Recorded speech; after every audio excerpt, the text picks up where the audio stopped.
And we are, as a people, inherently and historically Wake up. opposed to secret societies, the secret oaths, and the secret proceedings.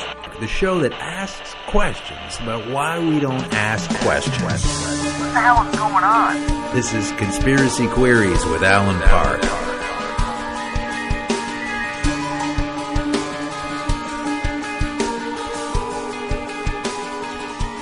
Welcome to Conspiracy Queries with Alan Park. I am Alan Park, and these are Conspiracy Queries. Thanks for coming back. And this week, I have some really good news.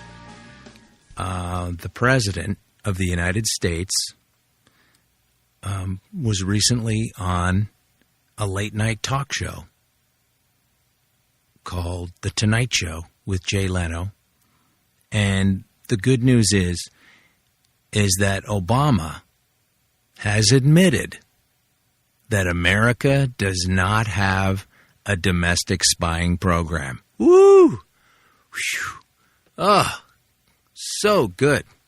Nice to get that out of the way, because thinking about having an actual Orwellian state looking into your every email and phone call and text messages, it's an unsavory prospect, and people have been talking about this for a while now, because apparently a gentleman by the name of Ed Snowden released a lot of information that the United States does this.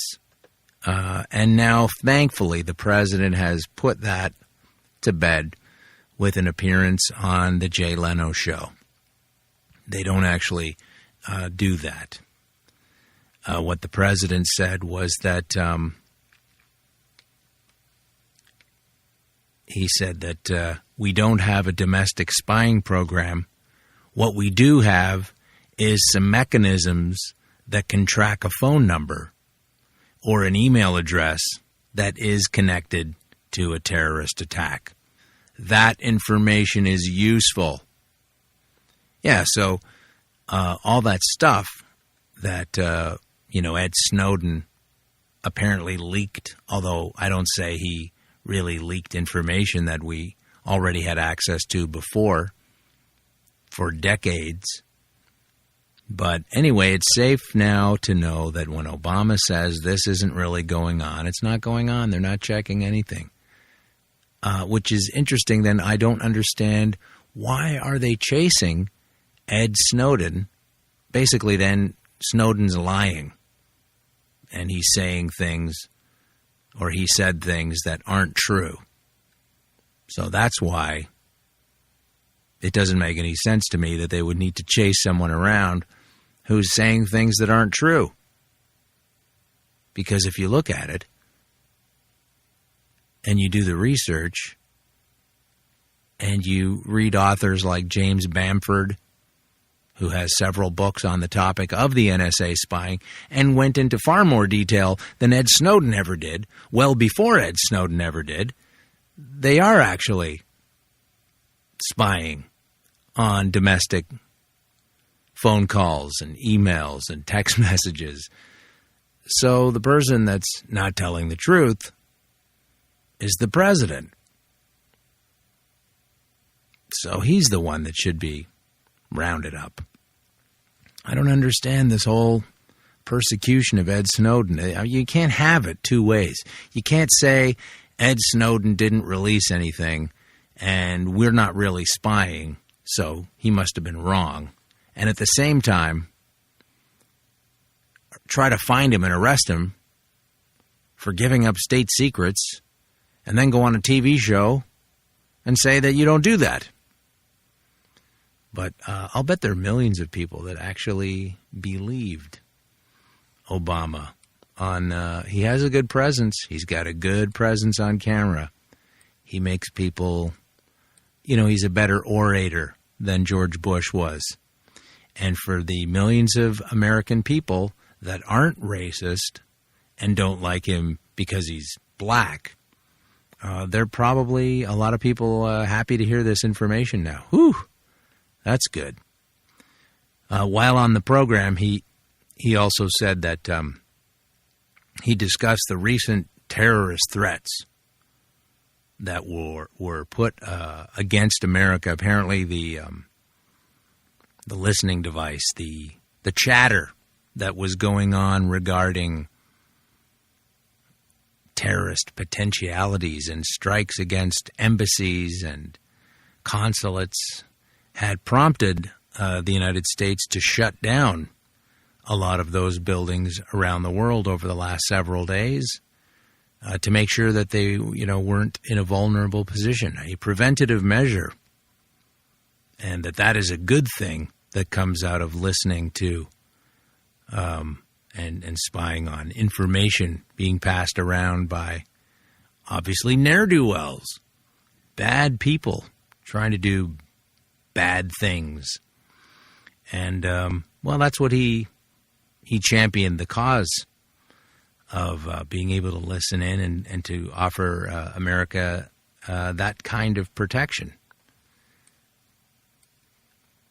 I don't know if that is genuine either, though, because as it turns out, the New York Times, which is a mainstream publication to be sure, has recently put up an article about how the United States shutting down those embassies and drawing attention to a potential terrorist threat is actually diverting attention away from other things. Ain't that always the way?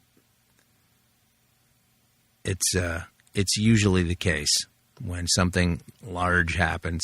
The New York Times admits in its article that the Al-Qaeda terror threat was used to divert attention away from the NSA uproar. Here's a quote from the New York Times article. Some analysts and congressional officials suggested that emphasizing a terrorist threat now was a good way to divert attention from the uproar over the NSA's data collection programs that are not anywhere near as extensive as we had been led to believe, courtesy of Obama going on The Tonight Show with Jay Leno. And that if it showed the intercepts had uncovered a possible plot, even better. I miss the old days of the George Bush color-coded warnings. That was a lot easier to deal with. So if you work in an embassy, you probably had the weekend off. And from the freedom fighting website, when I say freedom fighting, I mean fighting for freedom, A Lightning War for Liberty,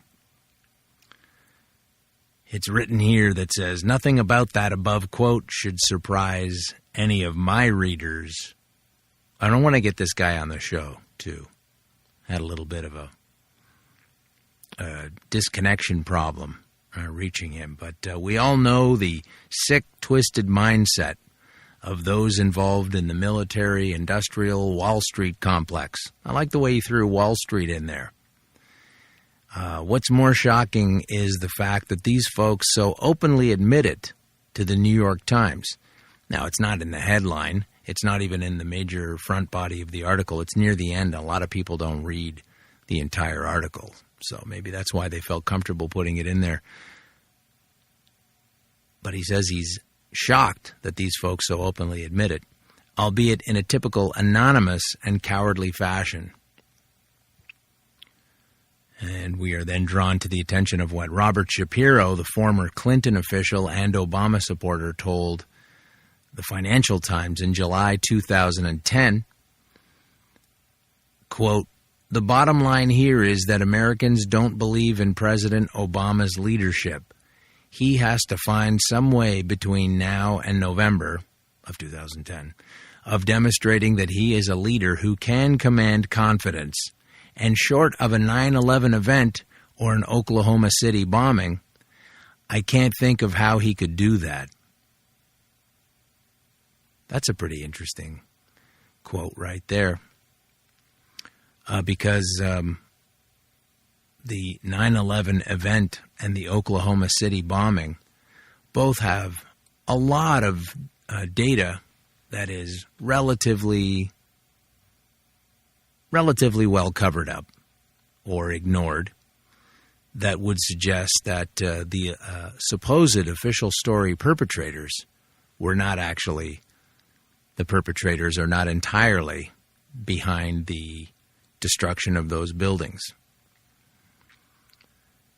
Which brings me to my next item. Kind of fascinating. This came out just recently. Is that the Federal Reserve? You know the Federal Reserve. They're headed up by Ben Bernanke, and what they do is they print different colored inks on pieces of paper, and then we wind up spending our lives chasing after those so that people won't cut off our electricity. What they've been doing lately is printing more of that paper and more of that paper. It's called quantitative easing, so that you won't understand what it means. But it's basically just turn on the printing press and we'll goose up the economy by throwing a bunch of paper at the folks. It's not really backed by anything. It's just backed by we believe in it. We try to chase it down. But there's an economist that is working for the Federal Reserve, and he's been there for some time now. Actually, he's not there anymore. He was fired. Now, that's not such a big deal. People get fired all the time, or downsized in today's choked-off economy. But he was fired for investigating suspicious 9/11 cash transfers. A 9/11 cash transfer is also known sometimes as a put option, which has been also the subject of debate regarding 9/11 foreknowledge. If you were a company that, were able to, on the stock market, sell off, I don't understand the stock market fully, but from what I understand, a put option is you're basically betting that the stock of a company will go down. And if the stock of the company goes down, you make a lot of money. And a lot of that was going on with the airlines prior to 9/11, but just the airlines that crashed into the building, not all the other airlines. So that was the clue to many that there might be something foul afoot there. Now, this point has also been refuted by people who say, no, that didn't happen. And I know that I haven't personally cracked open the ledger to discover this one way or the other, but I know there are passionate advocates on both sides of that issue that say that that was the case. And by the way, anybody that says it was the case is a nut, and anybody that says it wasn't the case is a decent, upstanding, fine citizen. That's the stigma that goes with both of those people. But this particular economist for the Fed was fired for investigating suspicious 9/11 cash transfers. And I'll give you a little read of the article so you know what I'm talking about here. This is from zerohedge.com. It says, would you be surprised to learn that tens of billions of dollars in cold, hard cash was shuffled around just prior to 9/11 by none other than the Fed itself? Probably not.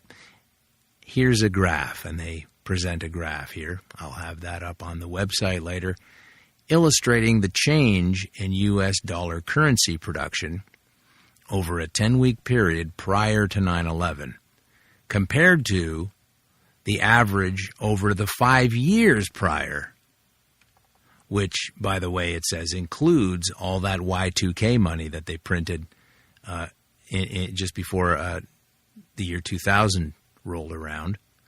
And so that skews the average higher, it says here, had that not been the Y2K year where they did actually spend billions of dollars around the world protecting us against something that didn't really cause a problem or wasn't really a problem. People either knew or didn't know that, but that doesn't change the fact that billions of dollars were spent. So you have to factor that in. But if it wasn't a Y2K year, then it might have been an even smaller number. But it says here that the average increase of this printing of the money was $8 billion over 5 years. Again, with the influx of the additional Y2K cash. But in the 10 weeks prior to 9/11, it exploded to $18 billion. So more than even doubling. None other than a Federal Reserve economist discovered this anomaly, and he tried to reveal that that was the story and was summarily fired. The official story involves an Argentine currency crisis. So, if it was right, why do they have to fire this guy? Clearly, this required his termination, and he talks about it on Russia Today, the website. You don't get a lot of this stuff on CNN or Fox, and I don't trust really any of the major websites, news websites, especially when they're talking about themselves. But I do, if I want to find out about, Russia, I will look at a foreign website, not a Russian website. But I find Russia Today to be a very revealing and interesting when it comes to certain aspects. You have to consider all sources, of course. But this gentleman did work there and did discover these things about 9/11. I'd like to try to get him on the show, and I'd like to try to get a hold of somebody in the coming few weeks to talk about this large money transfer that took place. Because as you know, on a show that is based on conspiracy queries, we can't go too long without looking at the 9/11 specter, based on the fact that since it did happen, we then moved on into war on several fronts, and it doesn't seem like that's ever going to go away. But in the meantime, here's some good news. This is great, and something we can aspire to, I believe, and I would like to suggest that you get on the phone to your local, whoever it is, politician, police station.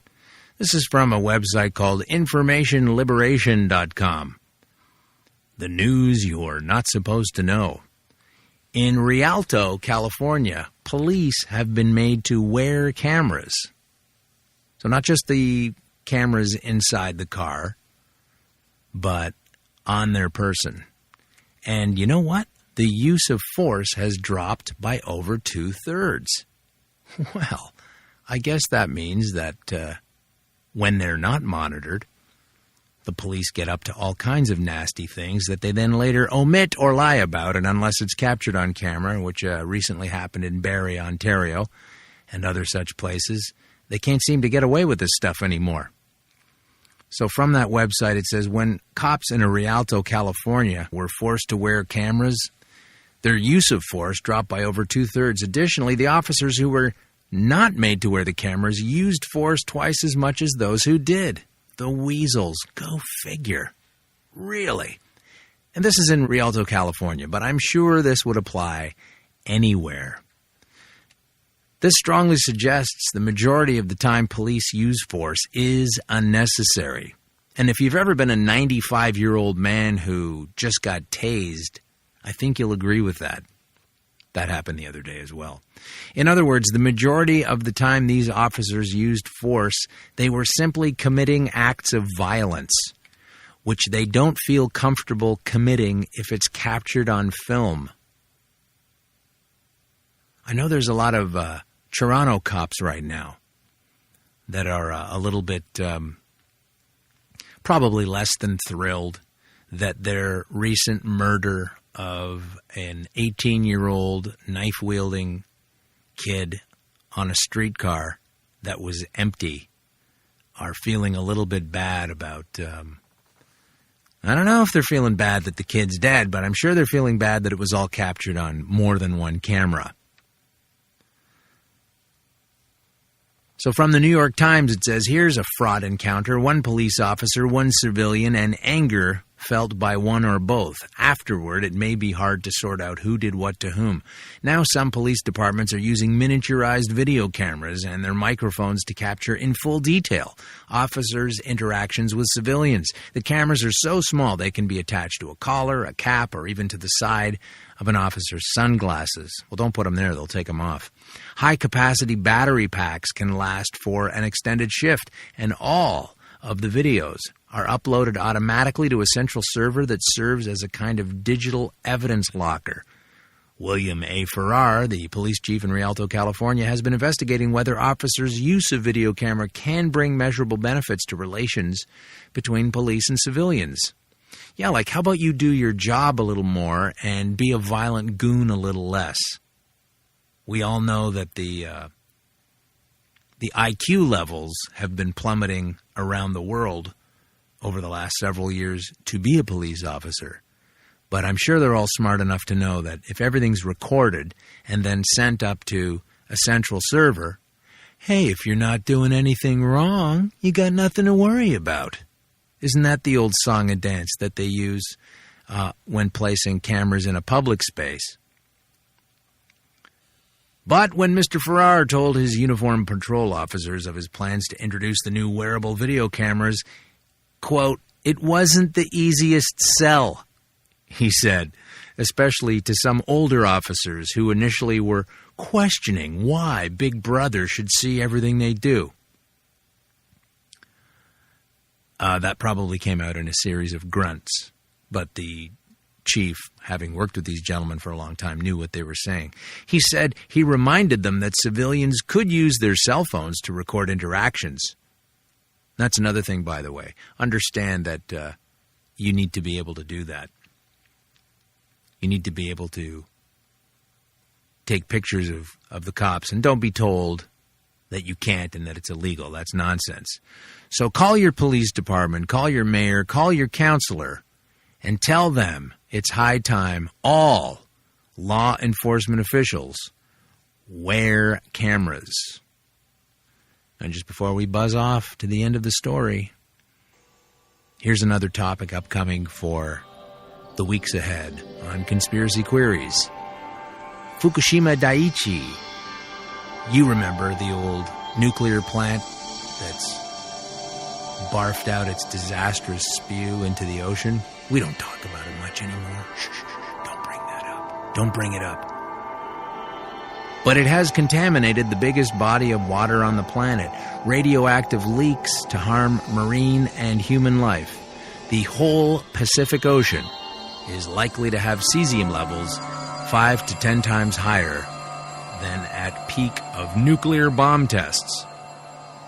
I'll just quote Arnie Gunderson here, who's the former nuclear industry executive and now chief engineer of the Fairewinds organization. The net effect is that the Pacific, near Japan, and likely the whole Pacific over the next 5 years will have cesium levels 5 to 10 times higher than they were at the peak of bomb testing. So this is the biggest release of radiation to a body of water in the history of the world, much worse than Chernobyl.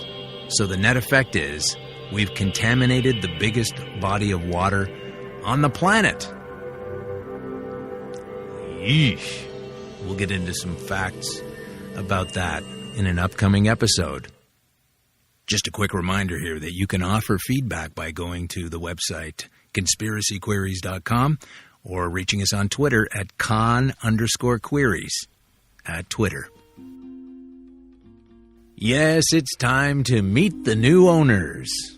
And of course, if you listen to the show, you know that the new owners of Canada are China. Or is China. Anyway, China is the new owner of Canada, and they've dethroned us. What we did in Canada was we selected a leader, supposedly, who we trusted, supposedly, but only with a minority of us that somehow wound up as a majority government. We can talk about that math later. But anyway, Stephen Harper was at the top of that pile, and he decided to go ahead with the sale of Nexen, a Canadian oil behemoth, and now China owns it. There's nothing we can do about it, folks. We can't get it back. and we can't really profit as much from that oil while it's in China's hands. So we should know more about China. Yes? Are you with me? You've been with me. Let's continue. There's no way to reverse that deal. So let's just tuck in and find out some more things about China. And I'm only saying this because I assume you don't know much about China. I could be wrong in that assumption.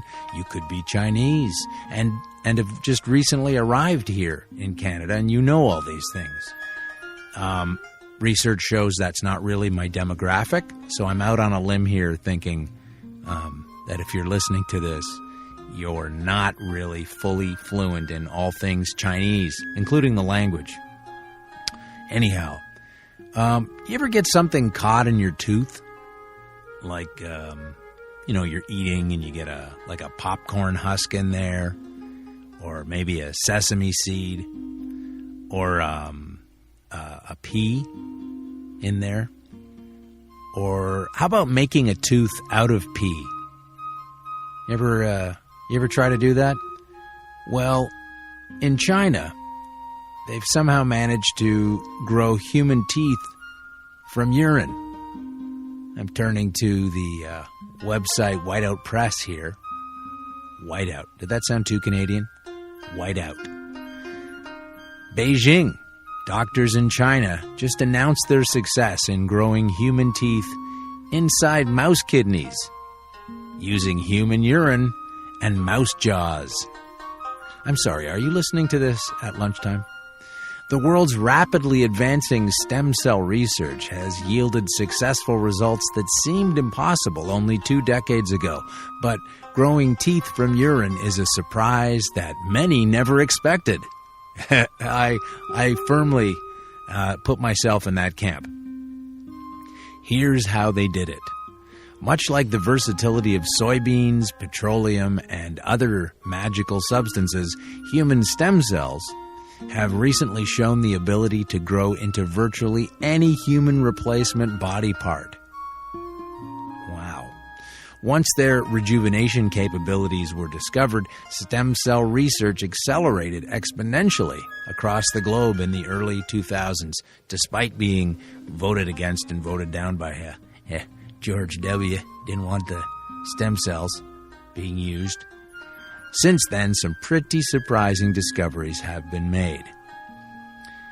Until now, the only option for people missing one or more teeth has been artificial dentures, but thanks to recent successes in laboratories around the world, mankind can now grow as many replacement teeth as needed throughout their lifetime. Did you hear that? That was the sound of some panicking dentists changing the dial, changing the station away from this horrible news. We could grow our own teeth. You just have to pee into a cup and take a mouse jaw and swirl it up with some probably baking soda. And should be ready by the end of the day. The only question remaining is, what's the safest, fastest, and cheapest way to do it with the highest success rate and least amount of discomfort or pain to the patient? Some scientists believe the Chinese may have just built the better mousetrap using a jaw of a mouse. Others insist that growing anything from urine, especially human body parts, is the worst way to solve the problem of tooth loss. Did you ever think you would have this conversation? Hey, you know what I think might be good? Is we'll take some pee and we'll grow an arm out of it. Or a tooth. And then other people would say, no, that's not a good idea. How did you even come up with that idea? The Chinese scientists published a brief overview of the project, as well as a 16-page full report available at a pet store near you. How they did it was researchers grew what they term tooth-like structures. They began by taking human stem cells obtained from human urine and combining them with tissue from the mouse jaw, taken from a mouse embryo. Like a chameleon, stem cells magically take on the form of whatever body part they're implanted into. With that knowledge, the scientists hoped the human stem cells would produce human tissue, and since it was implanted into a mouse jaw, they gambled that the item would grow into a tooth. And they were right on both hypotheses. So these are people much smarter than I am. I can't imagine coming up with that idea. Never mind 2 of those ideas, and both of them being right. Once the human stem cells were successfully implanted into the mouse jaw material, the tiny package was then implanted into the kidneys of live mice. Using mouse kidneys as growing fields for stem cell experiments is reportedly a common tactic. In fact, past stem cell experiments have accidentally grown teeth, like other experiments that accidentally grew hair. Oh yeah, we got to get on that one. Why use Rogaine when you can just pee into a mouse jaw? Capitalizing on those accidental findings, scientists are now attempting to do the same thing on purpose in a controlled environment. What do you mean? Where were they doing this, in a mall somewhere? Now, once implanted into the mouse kidneys, the stem cells and jaw material only took 3 weeks to grow into a human tooth-like structure. Smile. The stem cells had developed into a cyst, and inside each cyst was a small tooth. This just gets better and better. Researchers admit that their success rate was only 30%, but they were more than encouraged by their results. The teeth they grew were as hard as human teeth and could even be grown to specific sizes and shapes to create the right replacement tooth for future dental patients. Depending on who one asks, the just-released accomplishments of the Chinese researchers is either completely useless or the future of dentistry. So, you take your pick. I think if you're all gummy and you don't really want to get like a mouthful of drill holes and go through all that pain, you should just try to do it anyway. The ability of people to grow their own replacement teeth inside their own mouths from their own stem cells in a matter of only a few weeks is admittedly, they say, a historic discovery. Yes, I would say so. However, the fact that the stem cells come from each patient's own urine and a mouse jaw is required may be a deal breaker. All right. That's pretty cool. That's going on in China. That's what they're up to. I don't know if anybody's doing that here in Canada, but you never know. China has also had difficulty somehow or other with providing safe baby food for years. They had melamine in there and other poisons. I don't understand why that's so hard to do. But then again, I'm not in the baby food industry. Never mind the Asian baby food industry. But as it turns out, there are more companies winding up on the list of companies whose food for babies is highly questionable. And here's one. This is from China Daily. Now keep in mind, this is printed in the USA. So we hope that this is true. I like getting the news from Chinese sources, if possible. But they're saying they got this from the China Daily, and they're just relaying it. So I'm relaying it to you now that 4 foreign brands are now involved, and the concern among the Chinese grows over how many companies may be involved in the Fonterra baby formula scare, which has been growing after 2 more foreign producers issued recalls. Abbott Laboratories, based in America, and Britain's Cow and Gate both said they had taken action as a precautionary measure. However, that has done little to allay fears among the public, as many continue to speculate whether more dairy products have been contaminated with botulin.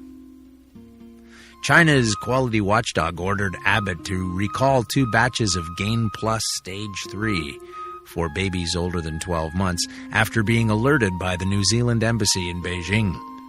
Quote, "No Abbott products for China use tainted whey protein from Fonterra. They do not pose a threat to health," the U.S. company said in a statement. The 2 batches were packaged on Fonterra's production lines, which were not thoroughly cleaned after producing the tainted products. The company said over 7,000 boxes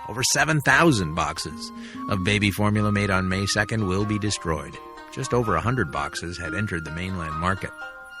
Fonterra, the world's largest dairy exporter, revealed that tests on July 31st had found Clostridium botulinum in whey protein concentrate. That's not a tasty thing. You don't want to see that on the list of ingredients.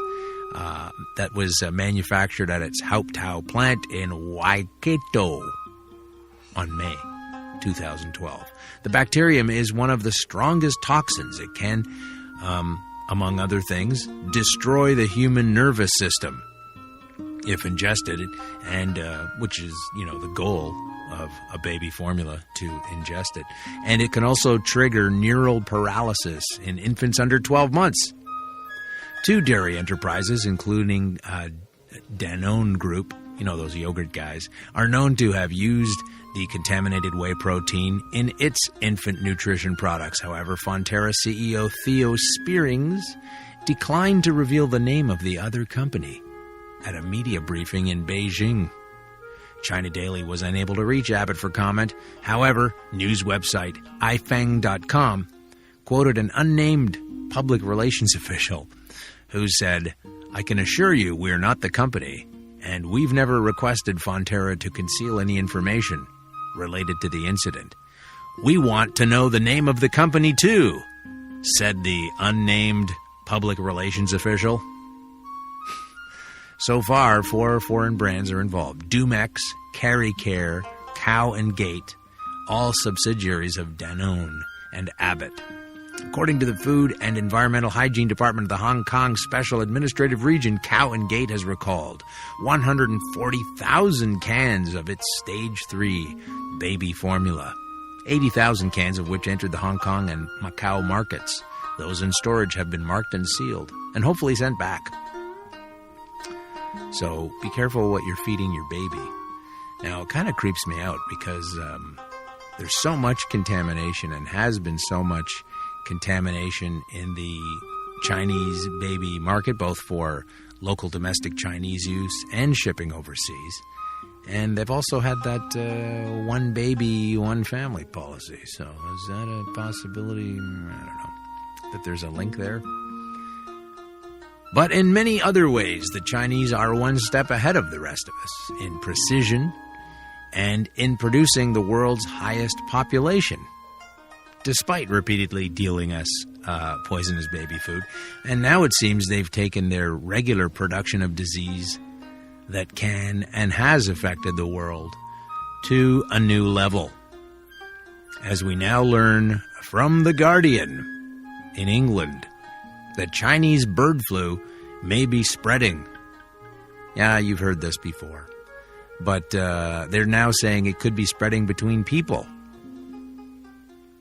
A deadly strain of avian flu may have passed between people for the first time, experts believe. What? The avian influenza H7N9, that's another one, a new one. You got to write that one down. It's not the H1N1 anymore. We're way up there. We're in the H7N9, thought to have been transmitted between a father and daughter in eastern China, according to research published online by the British Medical Journal.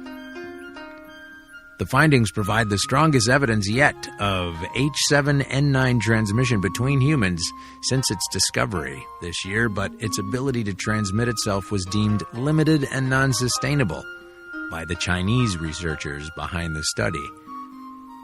As of the end of June, 133 cases have been reported, including 43 deaths. Most infections have been among people visiting markets selling live birds. Mental note, stay away from Chinese markets selling live birds. Or among those who had contact with live poultry in the 7 to 10 days before becoming ill. So that's why they get you to fill out those little cards on the airplane when you go to another country. The latest study examined the case of a 60-year-old father who regularly visited a live poultry market and became ill 5 or 6 days after his last visit. He was admitted to hospital with fever, cough, and shortness of breath. Despite intensive care, he died of multiple organ failure. His 32-year-old daughter, who was previously healthy, weren't we all, looked after him at his bedside before he was admitted. She had no known exposure to the live poultry before falling ill with a very high temperature, cough, and fever. The daughter developed symptoms 6 days after her last contact with her father and was admitted to hospital, where she died of multiple organ failure, also this year.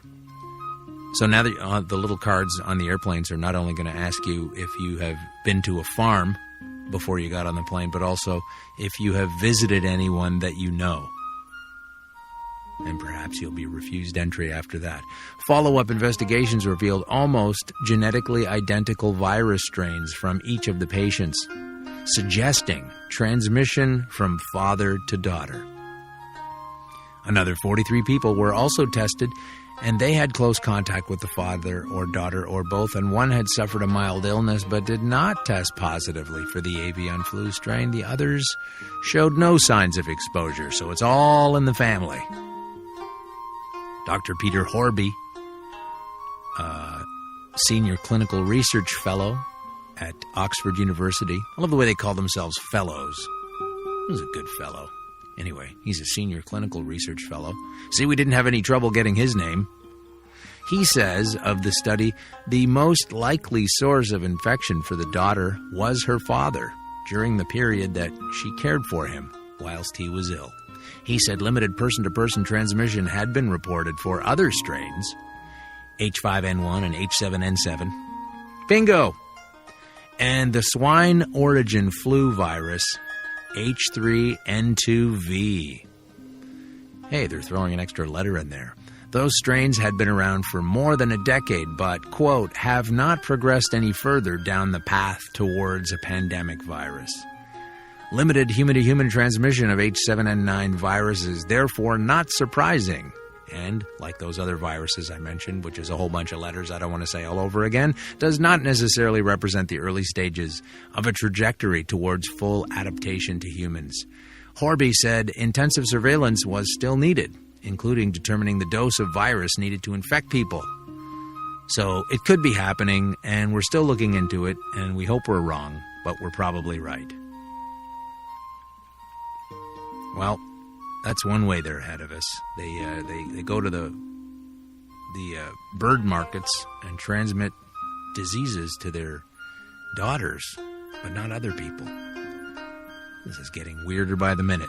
Well, hopefully politicians will figure a way out of this mess. That's what we need, is some political action in China to sort this out and bring this kind of nonsense to an end. These tainted milks and these diseased chickens and birds that people are breathing in. So, of course, to do that, you have to make sure your politicians are doing the right thing. And we certainly know over here in the Western world that we have no concept of how that works, as our politicians run rampant with rules and laws and all kinds of nonsense. We can't seem to bring that to an end, so it's going to be pretty hard for us to hold China to do the same. But they are already trying. They've already got some different measures underway. This is from the Telegraph in England. The Communist Party officials of China should be banned from frequenting nightclubs in order to protect them from the seductive gazes of prostitutes. Yeah, that's what's really bringing everything down, is that a politician will go to a club and a prostitute will look at him and he will immediately begin to break the law. The state-run Global Times made the proposal after 4 senior Shanghai judges became embroiled in the latest in a series of salacious sex scandals involving high-ranking bird flu victims. High-ranking government officials. The 4 court officials were suspended on Sunday. That's a week ago, after a local whistleblower leaked CCTV images that appeared to show them cavorting with sex workers that they had met inside the VIP room of a nightclub in an upmarket Shanghai hotel. State media said that the footage allegedly showed 5 sexily dressed women entering the rooms of the judges late at night before exiting about a half an hour later. Really? That's all you could manage? With several stuffing money into their bras. Now, I think that's the prostitutes were doing that, not the judges. But you never know. It wasn't clear in the story. The revelations triggered widespread online ridicule and disgust. One video was viewed with more than 4.3 million times on Youku, China's answer to YouTube. Did YouTube really need an answer? Why don't you just log on and have a look? And on Tuesday, the Global Times weighed in on the scandal. In an editorial, the newspaper slammed the judges. Oh, I thought that had already been done. For showing such abandon, and urged Beijing to extinguish China's disco inferno by issuing a restraining order that would block communist officials from every dance floor in the land. Oh no, society's come to an end when we can't let our elected officials or appointed officials dance. This is the root of the problem, everybody. Here's a quote. To be frank, improving the moral standards of Chinese officials in a short time under the current situation is a difficult task. But this should not be used as an excuse to defend the corruption of some officials. We think it is necessary to severely punish those officials who engage in soliciting prostitutes and forbid officials from visiting nightclubs. Well, they certainly didn't pass that law with the Secret Service going to South America and the United States. My goodness. They're lucky this seriously difficult law hasn't been passed over there. Even music-loving officials who went to nightclubs to engage in, quote, normal and legal entertainment activities risked incurring public suspicion, the Global Times warned. Therefore, forbidding officials from visiting nightclubs, in fact, will protect them. The newspaper offered no clues as to how Beijing might effectively police the antics of officials suffering from dance floor fever, but said a zero-tolerance attitude had become an urgent matter. These people really think this is going to bring an end to their corruption. The Shanghai scandal emerged last week after Ni Peiguo, a blogger and whistleblower, distributed the compromising footage on the internet. I should write that down. I'm going to have to try to get a hold of Ni Peiguo. Mr. Ni, I thought it would be Mr. Peguo, told the Beijing News that he had spent an entire year stalking one of his targets after detecting lifestyle issues, quote-unquote, that were unbecoming of a civil servant. The whistleblower said his relentless pursuit of the judge, which included sneaking into the funeral of one relative, had turned up evidence of multiple violations. Are you telling me you're going to marry the funeral issue with some of these disgusting activities? I hope that's not where this story's going. The official's alleged crimes include frequenting high-end venues, eating giant salamander. Is that a euphemism? Owning multiple properties, and having extramarital relations with other women, which is the only way you can really have an extramarital relation. Zhu Rufeng, one of China's best-known whistleblowers, how is he not dead, said grabbing a camera, secretly taking pictures of officials, and exposing them in the media had become a key weapon against corruption. If all 1.3 billion of us can keep an eye on officials, they will have nowhere to hide, he said. I'd urge everyone to pick up their mouse and keyboard and do it. So he's advocating the reversal of a Big Brother state, which I guess is what we're doing the more with our little cameras and phones. So basically, if you're traveling around and you want to fit in with the local Chinese folks, then what you want to do is make sure you have your smartphone, iPhone, Android thing, and when you see a Chinese official going into a brothel, be sure to take that video footage and send it along. They'll be happy to receive it. But this might have come a little bit too late, because those judges have been suspended. So not much we can do about that. All right, moving on. A while ago in Canada, a few years ago actually, there was a beheading on a Greyhound bus. An agitated, it turns out, Chinese man had cut someone's head off, and it was a horrendous situation. And I think most of us thought it was a one-time situation. But, as it turns out, I'm wrong about that. 11 injured in Cleaver attack on Hong Kong bus. This is from the China Post.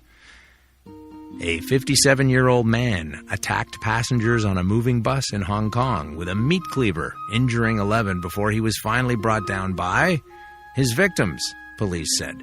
The rare and bloody assault in a city which is usually considered one of the safest in the world, not anymore, resulted in 11 people being hospitalized. But this wasn't too bad because no one lost their head. One victim lost her little finger. The attack occurred around 7:30 a.m. on a highway in the rural Tuen Mun district of the city, on board a bus hired by a local fruit company to ferry employees to work. Well, that'll be a fun rest of the shift. The man suddenly attacked a few of the female colleagues and a male colleague who were sitting on the back rows of the bus a few minutes after it had set off. So, it's not an isolated incident. Oh well. Now, I was talking about the China one-child policy earlier, and that it might be headed for an end. And that is not too soon. Not too soon enough if this particular gentleman gets his way. A Chinese man is also... this isn't the same story as the bus I just told you about, but another knife-wielding man stormed an office enforcing China's one-child policy, stabbing 2 officials to death and injuring 4 people after a row over his offspring, state media said. Bureau staff had earlier refused to give the man, surnamed He, the papers he needed to obtain residency permit for his 4th child, the official news agency said, as he has not paid a social compensation fee for having it in violation of the family planning policy. The villager was arrested soon after attacking the Dongxing City Family Planning Office in the southern province of Guangxi. Video posted by the web portal Sina showed a man fending off a group of police before being overpowered. The footage, apparently taken by a bystander, could not be independently verified. Doesn't that always happen? We've got a mayor smoking crack on a video that we can't seem to independently verify. More on that later. China's policy of limiting most families to 1 child has sown deep resentment since it was imposed more than 3 decades ago. But that's what they're trying to do. So some people get really worked up about that kind of thing when they have their 4th kid, and nobody wants to let them do that. So it's getting pretty tense over there, even though they're controlling our oil. If you've seen how jam-packed the subways are and the train lines, it's unbelievable, actually, how much road rage is engendered there. And I wanted to play for you some audio of an altercation at an airport in China, and I'll tell you what happened afterwards. But let's just play that audio now, and all right, there's a punch out going on behind the counter at an airline ticket booth, and people that are working for the airline are bashing each other with chairs and pointing at the customers. The customers are yelling. One customer is obviously filming this. One of the people working there is filming this. And one man is yelling and being held back by his coworker. All right, so that is what is going to happen if your plane is late in China. They're calling it an air rage epidemic, as the country struggles to make its planes fly on schedule, leading to increasing number of violent staff attacks. This is from the Telegraph in England. China has spent billions on building some of the largest and most modern airports, but to everyone's embarrassment, seems unable to get planes to fly between them on schedule. Only 18% of the 22,000 flights out of Beijing's capital airport departed on time in July, according to the aviation research company FlightStats, making it the worst major airport in the world in terms of punctuality. Shanghai was scarcely any better, with only 24% of flights from Hangzhou airport leaving on time. Indeed, not a single Chinese airport managed to get even half of their flights to leave on time. The constant delays have seen mobs of angry passengers mount at least 8 large protests at departure gates in the last 2 months, 2 of which saw staff physically beaten. There is even a new Chinese phrase for the rampaging hordes, the Kongnu Zhu, or air rage tribe. In July, more than 30 passengers broke through security and stormed the runway at Nanchang Airport after being delayed for 7 hours by bad weather. Blame it on the weather. The weekend before, passengers in Shanghai tried to rip off an attendant's name badge before hitting her in the head. In the subsequent fracas, 2 airport staff were hospitalized and 3 passengers arrested. Other incidents have seen passengers faint on planes. Well, that's not really rage. That's just exhaustion, right? But they were fainting on planes that were held on runway for full days. And cabin crew were assaulted by the enraged customers. Can you imagine sitting in a plane for days that's not going anywhere? You might as well just drive the thing down the highway. That is what is going on in China, and now we all know a little bit more about our new owners. Thanks for listening to Conspiracy Queries with Alan Park.